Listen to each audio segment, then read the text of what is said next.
All right, it's 6:05, starting a little late. I'd like to call the regularly monthly commission meeting to order for the Port of Newport.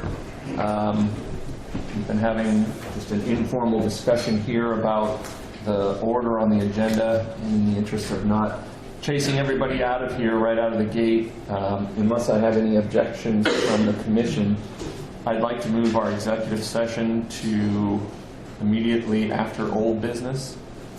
And that way we'll have that discussion and then we can re-enter the general meeting again and continue the discussion in new business. Any commissioners have any problem with that? Okay. So just so people are aware, during executive session, everyone has to clear out, unfortunately, which is part of the reason why I didn't want to just get you all here and chase you out again. So it's at that point where the commission will enter into an executive session that's specific and held in confidence with our commission. We'll come out of executive session again and resume the new business, essentially the agenda beginning at new business, and continue the meeting as it's scheduled. So, other than what I've just described, do the commissioners have any other changes to the agenda as it's written? No. Okay. Then we'll move on to our next item, which is a public comment period. We will have three opportunities for people to discuss this. A public comment, one at the beginning, one at the end, and if you'd like to speak to any specific agenda item anywhere throughout the agenda, please fill out one of our forms in the back. You can pass it up to Karen, which will eventually get to Walter, which will eventually get to me in a very organized fashion, and then you'll be able to speak to any particular agenda item within the agenda. So at this point, anyone like to make a public comment? You have 3 minutes to do so. State your name. Yes. Greg Skipper, report. And tonight I'm going to talk as a spokesperson for Lincoln County, Ossawa, Oregon Small Woodlands Association. And it's the local chapter has about 50 members here. And they just want to voice their concern about Newport International Terminal and why the Port Commission here in the port hasn't pursued shipping out of here, put more effort into that. This is something that could benefit them. They're hardworking people. If you know anything about timberland, there's a lot of work involved, and you spend a lot of years before you get a return back on all your investment and your hard work. So they're concerned that there's a missed opportunity here for them. A lot of them local people, taxpayers. So they want to voice their concern about the lack of pushing forward on shipping from the Newport International Terminal. So I would hope you strongly consider that and include that in any deliberations you have on the use of the terminal facility. Thank you. Any questions?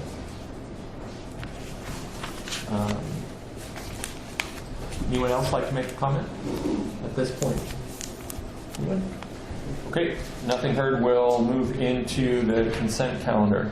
Has the commission had an opportunity to review the consent calendar as it's written? Yes. Yes. And does anyone have any questions as it's written at this point? I did have one or two myself. In particular, on page 13, we reference a grant on that, on the international terminal of $86,250. Can you guys look page 13? Maybe I was reading it wrong. What? You see what I'm talking about? Mm-hmm. Looks like none of it's been expended, but I'm curious as to what exactly it is and what does it have to do with the international terminal? We'll have to do some research. I'm not aware.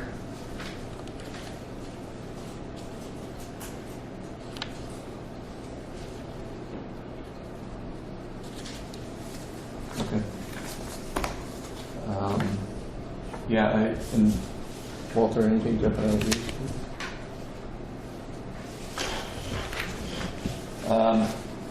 Also on page 21, we referenced the Port Dock 5 engineering, and it's showing that am I reading it correctly, that the engineering is $24K over budget? More than likely so, because so remember at the beginning of the year, we talked about this quite a bit. Yeah. There was tasks that weren't performed last year, so we budgeted for a certain amount, and we were going to go over budget on it toward the end of this year. That was something that we talked about quite a bit, so.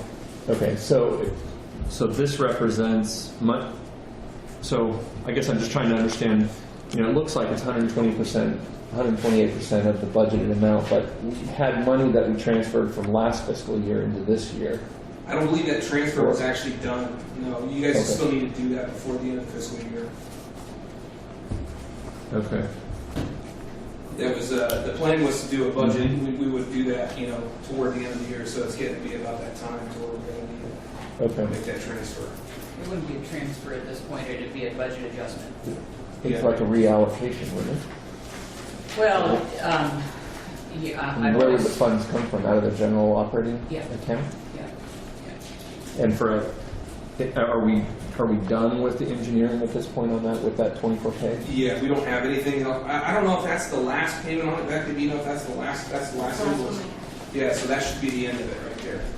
Okay. The reason was last year, when we made the budget, we thought it was going to be $86,625 to finish out the project, but there was, I think, 2 tasks that didn't get completed, and then so we moved them into this year, but we didn't change the budget to reflect that until at that time. So Yeah, but that's what just sort of caught me on that a little bit. So it sounds like we need to do a little housekeeping on that. it's going to be about that time. Will you need to the commission will need to approve that transfer out of the general operating fund Yeah. to cover this cost? Yeah, that would come to this meeting, or a meeting for you to approve, but just the next item, the Port Dock 5 and 7 pile replacement that we've decided we're going to postpone until next fiscal year and potentially wrap into the Port Dock 5 project to save on mobilization costs and save on material costs, because we're going to be buying a lot of pilings for that project. That's $118,000, almost $119,000 that has not been spent and won't be spent. So we had committed to holding on to that money and not spending it on any other projects, but in essence, that is enough to cover that over budget amount. So we can talk about the commission's preference in terms of whether you want to do a budget adjustment for the overage of 24,108, or whether we want to just let that, because that category of expenses is not overspent. It's well underspent. So I think the important thing was that we didn't want to lose that, the dollars that were assigned to the pile replacement project, even though we were going to roll it to the next year. So as long as we make budget notes about making sure that $120,000 rolls, I think we'll be fine with that. So, But that's going to be essentially reallocated in our next fiscal year budget, right? yeah. And that could change, right, depending on costs. I mean, that's not going to be a fixed amount per se, right? I assume you'll go out for bid on that again? You're talking about The 120? Yeah, Yeah, because we didn't bid it this year. that's correct. Yeah, it's just an estimate, so. Right. Okay, so, It presumably is going to be much less than that. yeah. Well, I think, yeah, go ahead.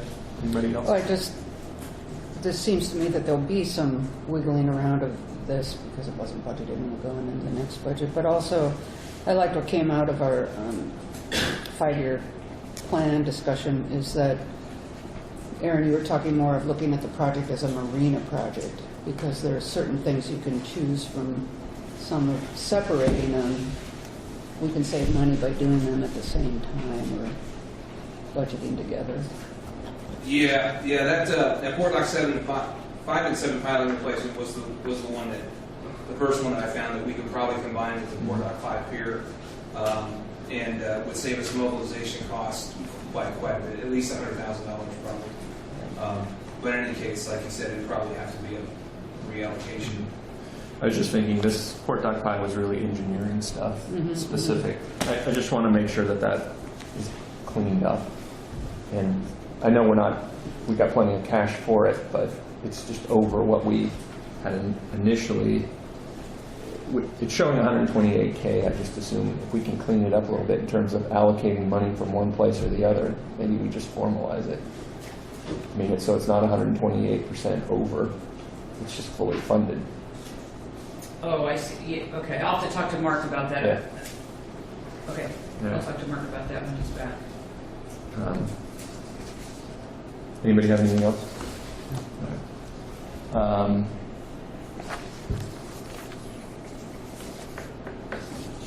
So also on our, we have Berger 8 and what's that? We have page numbers on this. Oh, yeah. So in the consent calendar was the NOAA backer pipes too.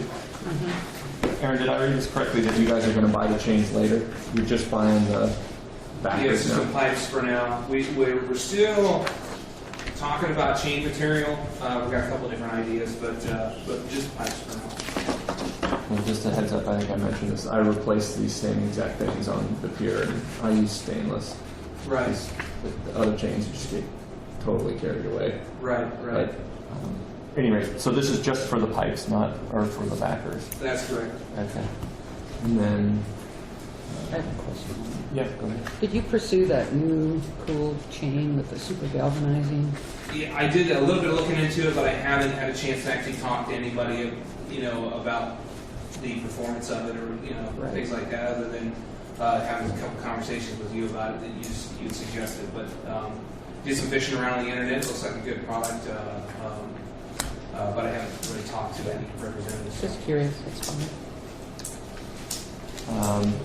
Sorry to keep droning on here, but I guess I could have removed these from the consent calendar. But for right now, I guess I'll just ask again. On the communications consultant, Terry, there was a reference to a more detailed proposal on February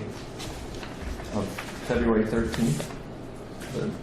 The summit says they submitted a proposal February 13th, 2019, but that wasn't part of this packet, was it? Correct, it's just the contract, So, staff report. I mean, one of the things that always concerns me about some of these things is that this doesn't really talk more specifically, at least from my perspective, about physical deliverables of this. And I assume that was what was discussed more in February 13th proposal. Yeah, and what's going to be delivered is a written communication strategy with goals and objectives, identifying audiences and influencers and key messages that those communications would be directed toward, and how we would deliver them, which vehicle, whether it's in person or a media release or on Facebook or on our website or through video, and sort of a calendar of timing and when those messages would go out.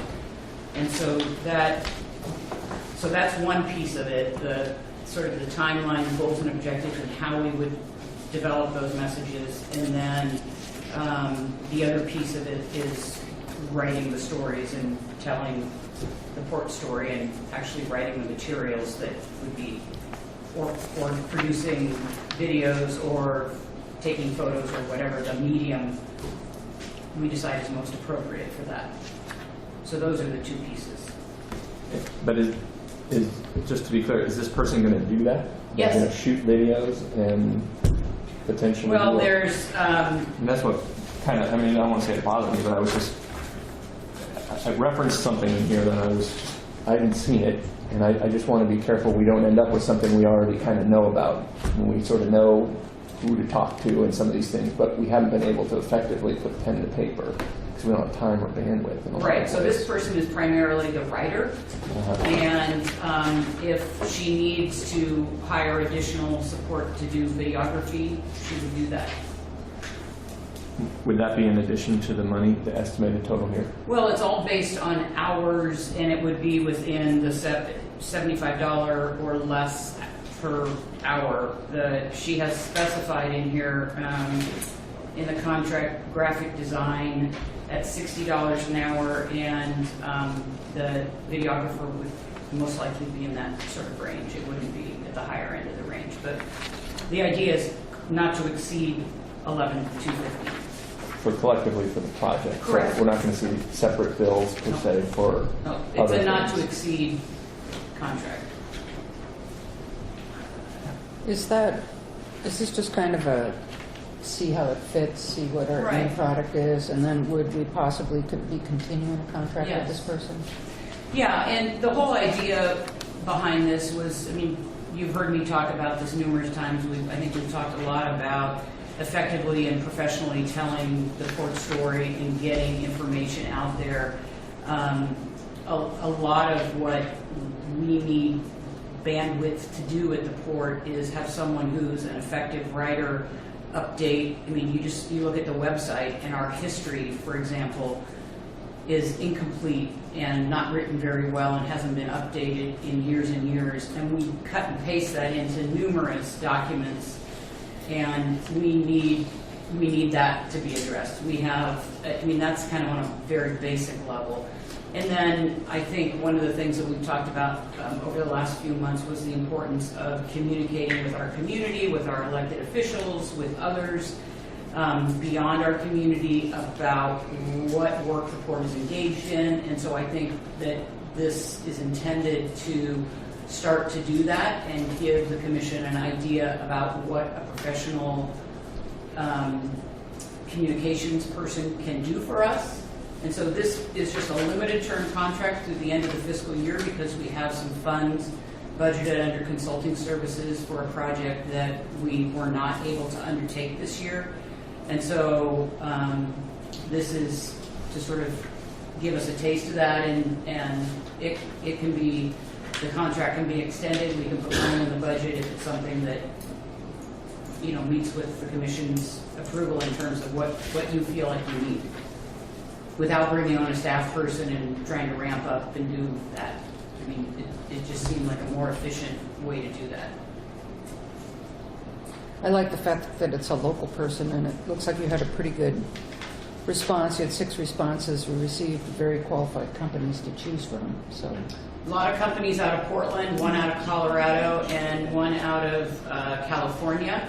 And most of those firms had, I mean, they were $50,000 to $78,000 for the same body of work. good job. I guess that was the question was, so how was this particular one chosen? I mean, in terms of the 6, did you have a group, just so everybody knows how We had this 3. one was selected? Sure, we had 3 folks review on based on the contract scope. We had pieces of the scope, and so we reviewed with a 1 to 5 point system. That was port staff. Port staff. Okay. And similar to how we review other contracts, we looked at, and because this was a proposal, that leaves you room to sort of negotiate with people about exactly what the scope will be. It's different than a bid where you're giving a price for 18 volts or something. You know, this is gives us an opportunity to talk to the selected individual about exactly what that work will look like. And so we went through those and looked at how they would approach the work, their experience, you know, what kind of communication with staff here they would have and how much time they'd be able to spend here in Newport, sort of getting to know what the port is doing and talking to people and doing interviews, et cetera, et cetera. That's why some of those other proposals were so expensive, because obviously they aren't located here. And then the other piece was, what's the best value for the port in terms of all of those things combined.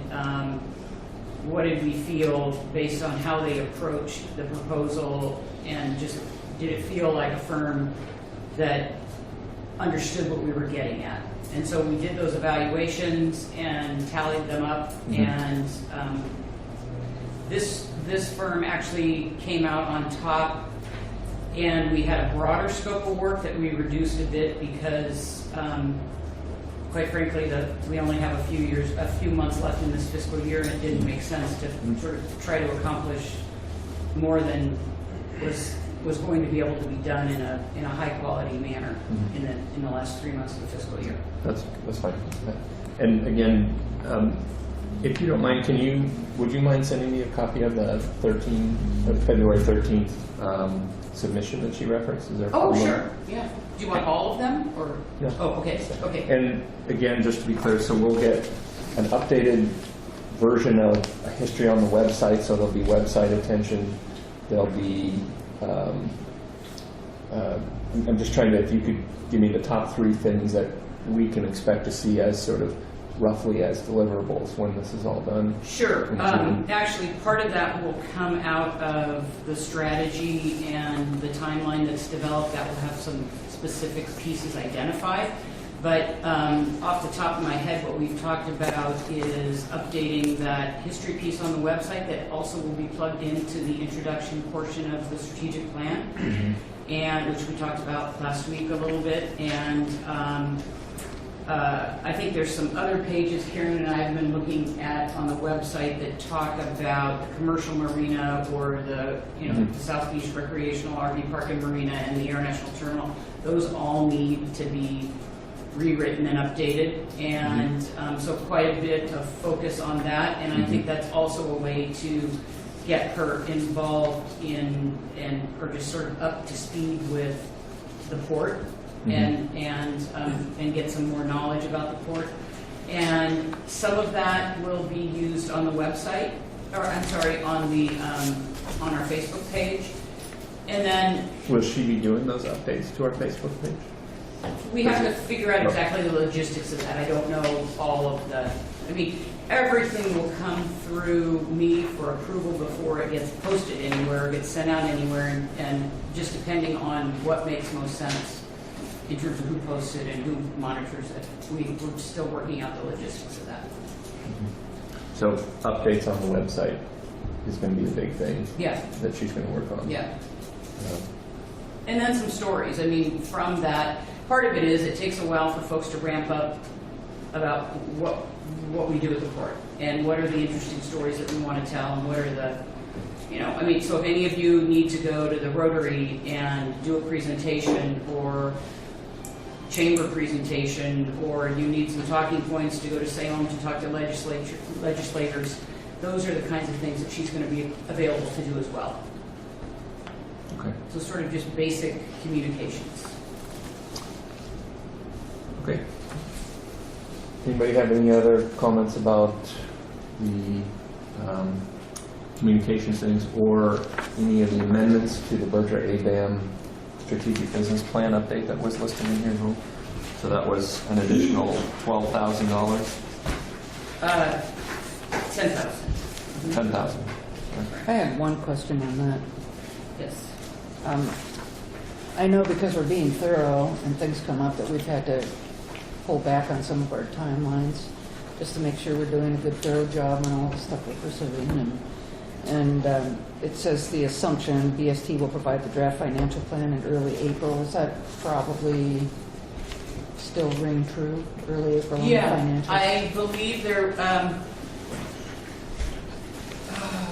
bring a piece of paper with me?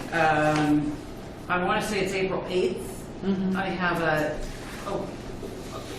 you know where it is? It's in my report. I have that timeline that we've agreed to. Then we'll find out later. Okay. It's in the back half.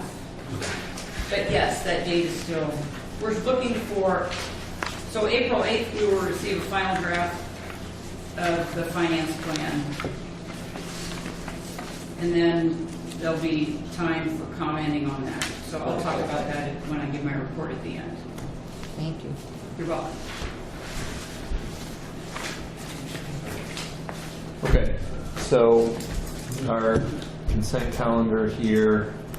We're also including approving the costs for the Summit Communications, the 10 grand addition to the strategic business plan, and the backer pipes as well for whatever that was, 8,000 and change.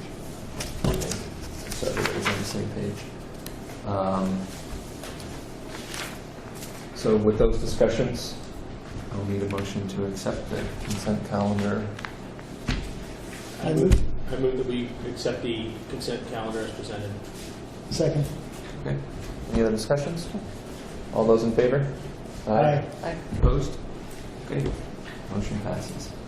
We'll move on to the next item on our agenda, which is correspondence and presentations.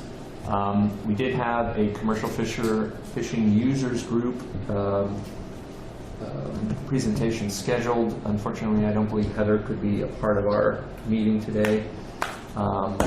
So unless Terry or port staff have heard anything else, I'd suggest we postpone that. And Sarah, you're our liaison for that. You know, I know that we talked about a lot of stuff, and so there is, you know, the user group, unless Bob, you're the sub-chair or co-chair. Anyway, it is something that they are doing quite a bit of work to shore up and revamp the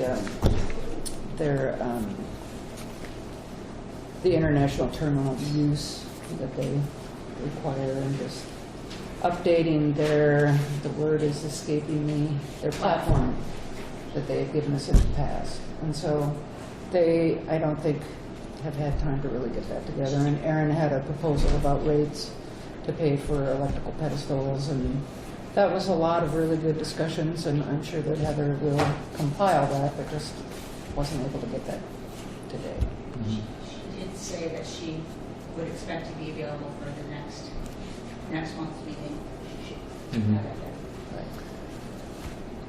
So given that and with your update, I just suggest that we move this particular agenda item, as you suggested, to our April regular commission meeting. And at that point, we'll hear more specifically an update on the user group, as well as specifically a discussion on the platform itself. I believe the platform was definitely something they were updating. Okay. So we'll look to hear that in April. Any other discussion? We'll move on to the next item on our agenda, Cast for Kids Foundation. Jay Gillis? That's me. All right. How much time do I have? How much time do you need? I can go all night, but. You don't have that much time. Okay. Is this where you prefer me to talk from, right here? Wherever you're most comfortable. This is great for me. Okay. I'm Jay Ellis, and I'm the executive director of the Cast for Kids Foundation. And the Cast for Kids Foundation we're all about enriching the lives of children with special needs and supporting their families and strengthening communities through the sport of fishing. And we're in our 28th year, and we put on fishing and boating events all across America for children with special needs. And we find that these to be really community-building events. And we get local folks that come out and volunteer as boat captains. And we have local folks that volunteer as shore volunteers, and then we get about 40 children with special needs and their families and siblings to come on July 27th. We've got the date scheduled right here at the marina. We met with Chris, I don't know, a couple months ago, and we're going to do it in the back part of the parking lot there. And I just want everybody to hear about it and know that it's coming to this community.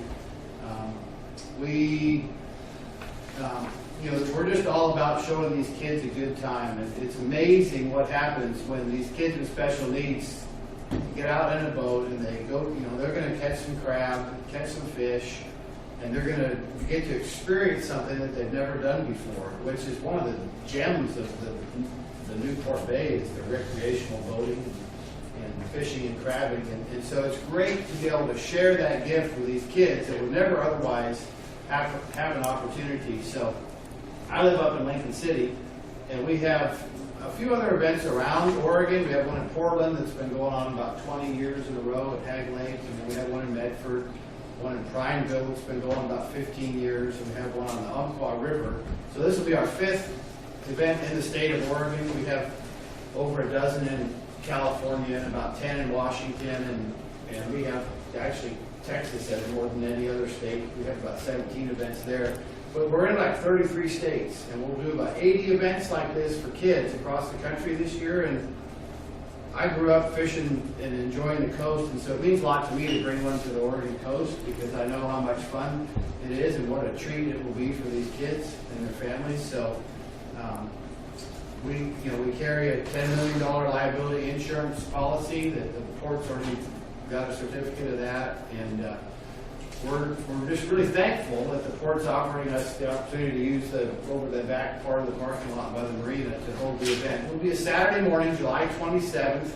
The kids will show up about 8 a.m. We'll take them out boating, and then they come in for a nice lunch, and then we have an awards ceremony. That's my favorite part, is we honor each child, and the kids, they get each one by one, they get a chance to come up to the front and talk into the mic about their day, what they caught, or what their favorite part of the day was, and they were presented a little plaque, and then everybody cheers for them. They get a big ovation. And these kids with special needs, they don't get treated like that, a warm welcome from their community. And so that makes them fit right in, and they get to be around other kids similar to themselves. We get a lot of kids with autism, Down syndrome, physical or mental handicaps of various sorts, and sometimes we get some foster kids, disabled or disadvantaged kids. So it's just I find it's a win-win for everybody. Obviously, the kids love it. Their parents love the fact it's all free to the kids, all free. And the parents love the fact that the kids get to experience something they couldn't otherwise. And then the volunteers that do all the giving, they you know how it is when you give to share your gift of being able to take some kids out in your boat and show them a good time. I mean, it's a heartwarming experience for them too. So it's a win-win for everybody. The port will love it, and the Newport community will love it too. And a couple ways you guys can help, and I'll just finish up, is we're still looking for some voters to sign up and to take the kids out, and we've got several already signed up, but we need a few more. So I've got some flyers here you guys can pass out if you want one. And then I'm looking for someone to help provide the lunch for the day. Hamburgers and hot dogs is what we typically do, but sometimes a restaurant will cater, or a lot of times a local Kiwanis club or a civic group will come out, and they love to volunteer to cook hot dogs for the kids and stuff. So if you know of anybody like that, just let me know, and encourage, just spread the word, tell people about it, and encourage them to sign up online. Our insurance requires everybody to pre-register online, so we've got that all set up. It's open for registration, and the link's on this flyer, so I'll just leave them here if you guys want some on your way out. Grab a couple. And any questions? About what age are the kids? Oh, age 6 to 18. 16. But it's not a real hard line on that. Sometimes we'll take a 5-year-old or a 19-year-old, but it's 6 to 18 is what we. Sounds like a wonderful opportunity. It's so much fun. Yeah, these guys have been a big help already, Tom, and then getting some voters lined up and helping. We have plenty of shore volunteers pre-registered already. We're good. I mean, we can always use maybe a handful more, but the community's already embraced the event by, we've got, close to 20 shore volunteers already registered to come out. And but what we need is boat captains, and these bigger saltwater boats are great because you can get a child and their parent and sometimes some siblings. We always require that a parent or guardian accompany the child on the boat. But some on a large boat, you can get a couple kids and a couple of parents on there, no problem on some of these big ocean boats. So I figure they'll have a great time crabbing, and they can jig some herring, catch some bottom fish, and be a real treat. Any other questions? Are you going to do videos and put them up on the Cast for Kids site or things like that? Oh, yeah, we take photographs and shoot some video that week, and we always have some good pictures that come out of the events. So, yeah, we'll do that. We've got a Facebook page, Cast for Kids, and Instagram and all that, so you can check us out, follow along. And, yeah, it'll be a lot of fun. I assume this is something we could put on our website as an event. I was thinking about the Facebook page as well, and, yeah. Yeah, I'll get it on News Lincoln County and have them do a little, I'll send them a flyer and do a little story with them. And it won't be hard to get the kids, but we have some kids signed up already, but I haven't even promoted it yet. Usually about 3 months prior to the event, we start really pushing it. Yeah. But the first 40 kids that sign up get to come. So and then we'll have a waiting list. Sometimes we'll get a few that'll drop out. We can pull some from the waiting list. But we find 40 is a perfect number because the award ceremony, it takes too long if you have 100 kids. It's just, if you call them up one by one. 40, we've been doing this 28 years. 40 is a really good number for children with special needs. So that's what we're looking for. So if you know some kids too, there's still plenty of availability. Encourage them to get online and have their parents sign them up. So it sounds like that's something we can do as a port, though, is at the very least, we can get on our website. We're providing the space and just get the word out. It seems like that's one of the biggest helps for us. Mm-hmm. And we hope to make it an annual event here. Like I mentioned, some of the other events around the country, they've been going for years and years. We have some with 25 years in a row that have been going in Washington. So our Hag Lake event in Forest Grove, it's been going over, I think this will be the 21st year. And once they get going, the community loves it. Everybody has a good time, and they look forward to it each year. So hopefully it'll become an annual event each summer here. Great. Thank you. So it's kind of like you the kid. Yeah, there you go. Go ahead, if you're associated with his. Yes, I'm Tom Simpson, Secretary for United Fishing Tournament. We've had it here now 18 years. Mrs. Mark Dudley, our Vice President. And we are assisting volunteering with Jay this year as a parent of a disabled child who's wheelchair bound. This type of event is pretty special to us. Several of our members are here, plus Longview Hills Fishing Club, the members there have offered their support, and Central Hills Fly Fishers. And we already have crab bait arranged through one of the local seafood vendors who's going to give us a crab bait for this free charge. We're going to bring a half boat down so all the captains don't have to worry about it. And we just want to know Jay's already developed an awful lot of community support. And we just like, and these on our Facebook page already. And whatever support the port can offer, we really appreciate it because we think this is a really good deal. Thank you. Commissioner, have any other comments? Great, thank you again. Next item on our agenda here is C.J. Collins. I gotta follow that. Boat tours. Man, you're up. In the interest of time and of the recording, I made a prepare statement. I'll just move things along. So what we're talking about is a business called Collins Cove Sailing, which we go with the acronym CCS. It's a company that's involved in many different venues of the marine industry. But this particular venue is doing sailing here in Newport. So here we go. My name is Charles Collins, and I'm the owner of Collins Cove Sailing. And I come before this commission to ask permission and advice on how we may come to a solution to operate a small sailing passenger boat in the Yaquina Bay, loading and unloading from the port docks. The concept is very simple. I'd like to take guests for between an hour and 90-minute boat rides for about $10. I have lived on this coast here in this town for 15 years, and I've watched this attempted many times, and I feel that providing an ocean experience in the North Pacific Ocean is not what does work. I'm sorry, type that typo. It doesn't work. Even the mighty Hawaii chieftain gave it up and started doing river tours because it's so unpredictable in the ocean. I have been working with Mr. Aaron from the Port of Newport on loading ideas. And that is the purpose of my meeting here today, is to do a face-to-face with us. And to see if there is a compromise to the location of this event, or I should say, maybe a better way to say it would be where it would be acceptable for the port to do a load of passengers on a six-pack sailboat ride.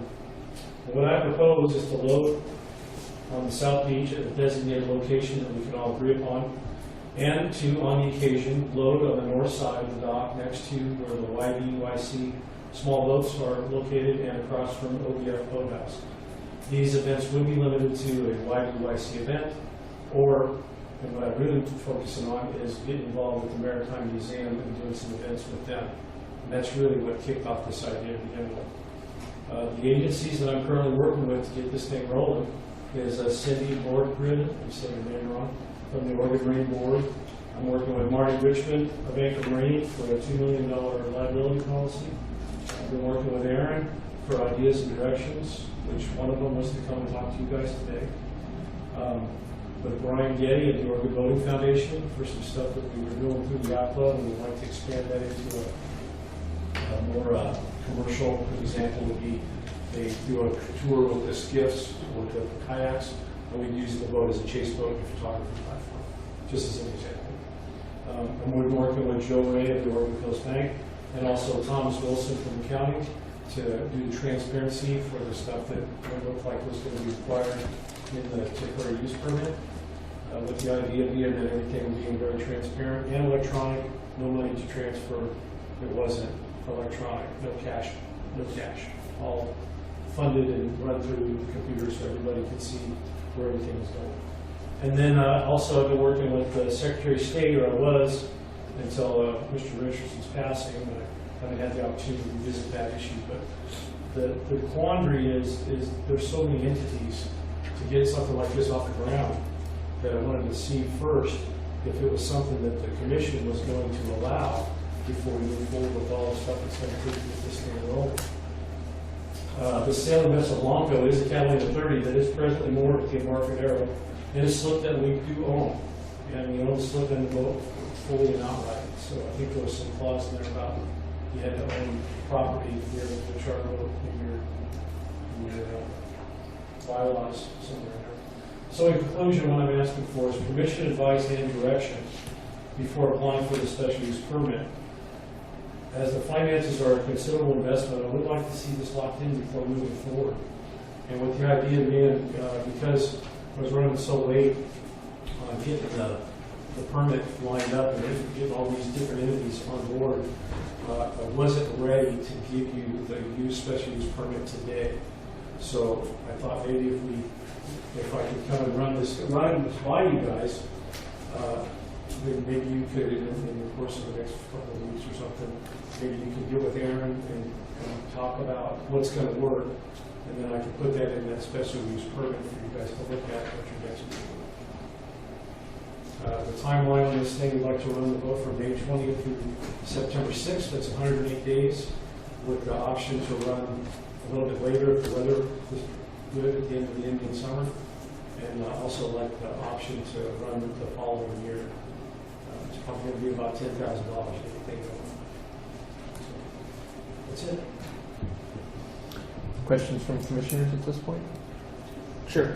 I would just say that, that as far as fees and things like that, that's up to the GM's discretion to waive those. We can't waive those fees.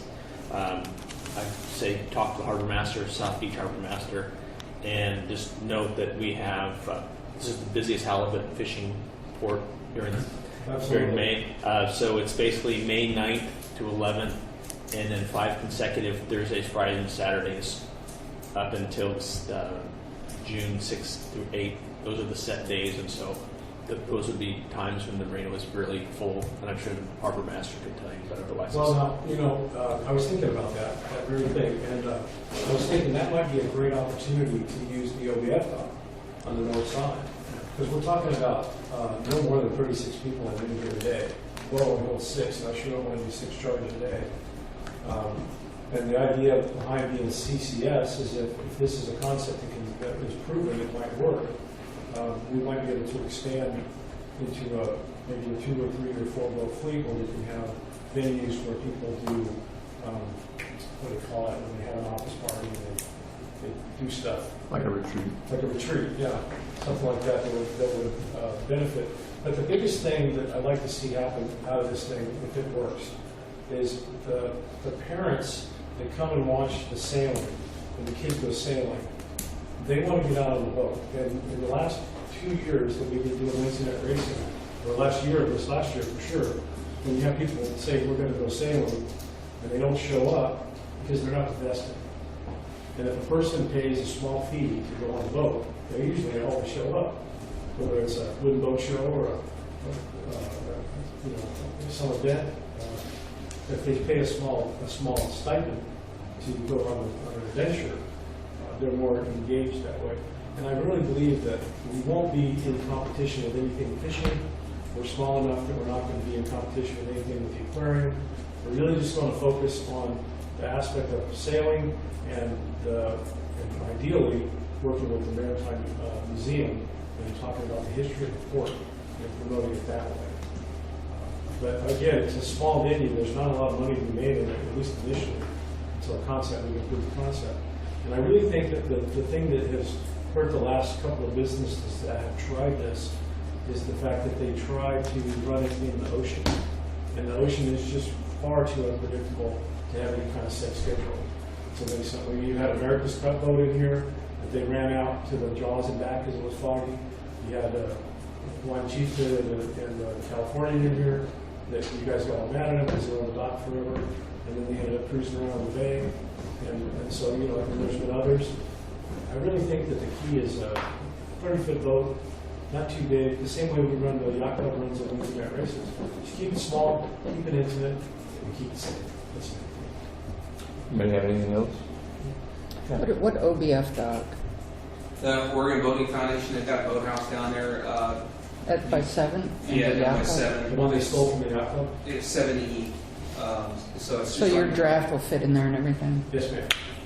That was one of the main reasons why I wanted to make sure and bring it up to Port Commission, was because this is, obviously not an operational fishing vessel, and so that's what's in the facilities code for the commercial marina. So it would be a special use of the facility if that came to it. So it's something I want to make sure and raise.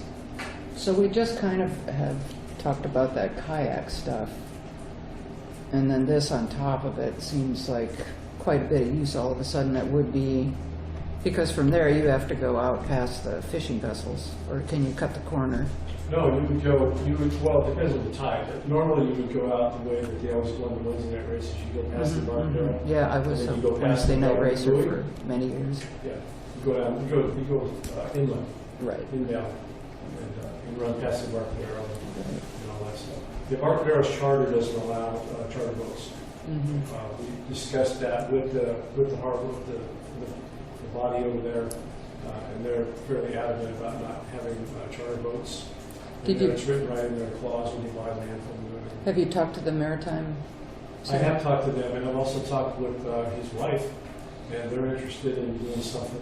But as I was talking with, as we were talking about this before, as I was thinking about it, I was thinking, why limit ourselves? Initially, I wanted them to help buy new sails and help out with the boat, get the thing off the ground. But since then, I've got 9 sails. I've got beautiful sails, beautiful Mylar sails, and I feel like it might be limiting the option by just having just the maritime boat. And also, it's been my experience, this is my 4th charter boat company that I've started that has been successful, is that if you get the thing off the ground, once the thing gets rolling, everybody wants to get on board. And in the beginning, it's very difficult to get anybody going, but once you get going, like in Clear Lake, we can charter boat down there, and we had the Chevy dealer, we had Chevy loader right on the sail. They sponsored the whole thing. From day one, we were making money. So, How far upriver I do never you- thought about going to a car dealership. How far upriver do you think you'd go? Well, and then, of course, I've been up as far as the repair facility. Riverbend? riverbed, but where the mast is too tall to get up to Toledo. It's too tall by 3 feet. So Oh, you've been to the Toledo Boatyard? I've been to the one all the way up to Toledo, yeah, you get all the way up there. But normally we run up just past where what is that, the island, Crowley Island, is that what it's called? The island. There's a little island up there, and there's some seals right there, and I think there's another tour boat that goes up there and turn around. We normally run up there, and then also, as a yacht club, we go past, we've gone past the next turn, and there's a finger that sticks out, you can anchor right in behind there and get out of the way. So, I think the logistics of how the whole thing's going to come together is probably not appropriate for this venue. I think it would take too much time to do it.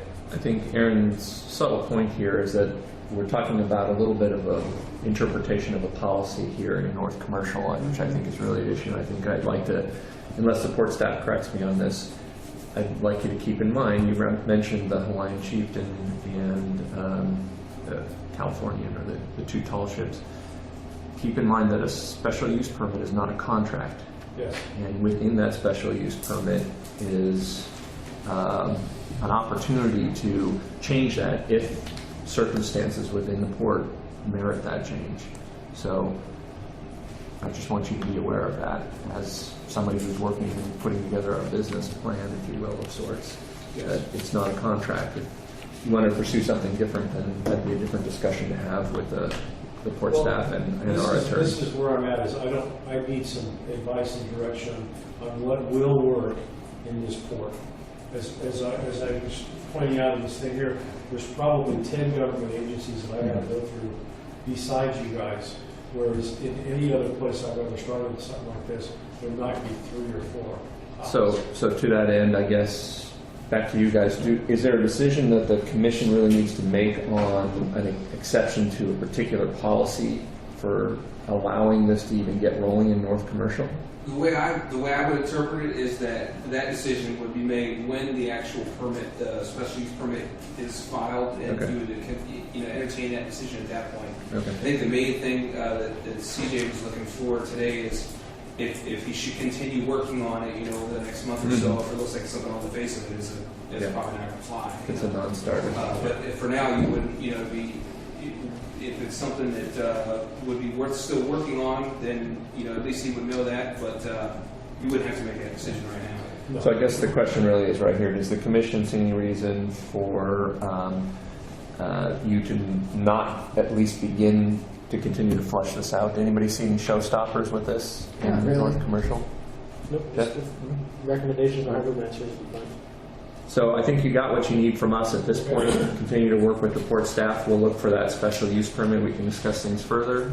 Continue to interface with the experts here, as Walter said, within the harbor, and I think that's the best we can do for you at this point. That's beautiful. The only thing, as you guys work this out, and we're all going to be in agreement on this, is ultimately we want to have a place that's the same place, so we want to minimize the liability to me and to you on how people get on off the boat. We don't want to change, like if you say we're going to go, I don't just make up a dock, A1, and we're going to go to A1, and then next week you say, well, A1's not really working out, let's go to C3. And now I got to change up all of everything, how the people get down to the boat, how they get on and off the boat, and all that stuff. We want to try to minimize moving the thing around too much. So The only reason I bring up the North Dock is that there are special events that happen at the museum that, quite frankly, people are not going to get in a car and drive over to the side. But if they can come down and walk down to the dock and get onto a nice, safe dock. Well, those are things, like I said, you can work out with port staff. Yes, sir. Get it together in that respect. I mean, there are going to be challenges because, especially as you see in the summer, there's pressure on things. So I will caution you. And this commission has made some changes in the interests of the port and the port constituents. So I would just keep working with them, and then we'll chat again. Yes, sir. Okay. Sounds good. Good. Thank you, everybody. All right. Thank you. Thank you. I'll move into old business. We've already talked about the 2 items I should have removed from the consent calendar, but talked about them earlier. Anybody have any questions on accounts paid? Everyone had a chance to look at that? Yes. Yeah. Any questions for report staff at this point? No. Jeff? Sarah? Walter? No. All right. I assume I need a motion. I make a motion to approve accounts paid. Second. Okay, we have a motion and a second. All those in favor? Aye. Opposed? Okay, motion passes. Thank you. Stuart, Yes. can I just go back to the correspondence really quick? Please. Sorry for the change in subject. There was a recommendation coming from the users group, or they were talking about rate changes. I just need to make sure that they're aware of our budget schedule and that there's any. You're talking about reference to item A, just the discussion with the just user if there's going to be, there's discussion about rate changes in there, but they just make sure that we're following budget schedule. Rick, you're gonna have to help me a little bit. You're pawing through your accounts paid section. No. The rate increases for the electrical boxes. Just make sure that those get gets discussed before they come back to us. and so that we put as a part of the budget process. I think the committee spoke to that we had recommended, I think Terry had recommended that we make sure that some kind of initial discussion is before we start the budget process. So that did come up as a kind of a time frame issue. And Aaron's prepared to speak to that in his report tonight. Right. And our desire is to have another commercial fishing user group committee meeting to discuss that in more detail so that it does sync up with budget. Okay. Yeah, good point. Thank you. Okay. Mm-hmm. Thank you. All right, so we have moved our executive session to this period in our agenda item. So as has been duly provided to me here, before you all bug out, would anyone like to read that? I'll read it Go for it. before everyone bugs out. Yeah. Stop, Brad. 2019, March 26th Commission regular meeting. I'd like to, an announcement for the executive session. The Port of Newport Board of Commissioners will now meet in executive session pursuant to ORS 192.6602A to consider the employment of an officer, employee, staff member, or agent. Representative of the news media and designated staff shall be allowed to attend the executive session. All other members of the audience are asked to leave the room. Representatives of news media are specifically directed not to report on or otherwise disclose any of the deliberations or anything said about these subjects during the executive session, except to state that general subject of the session is previously announced. No decision may be made in executive session. At the end of the executive session, we will return to open session and welcome the audience back into the room. The open session is estimated to be a half an hour. The what? Before we go back to the open session, the executive session might be a half hour, I would think. Okay. Sounds great. Wild ass guess. Thank you.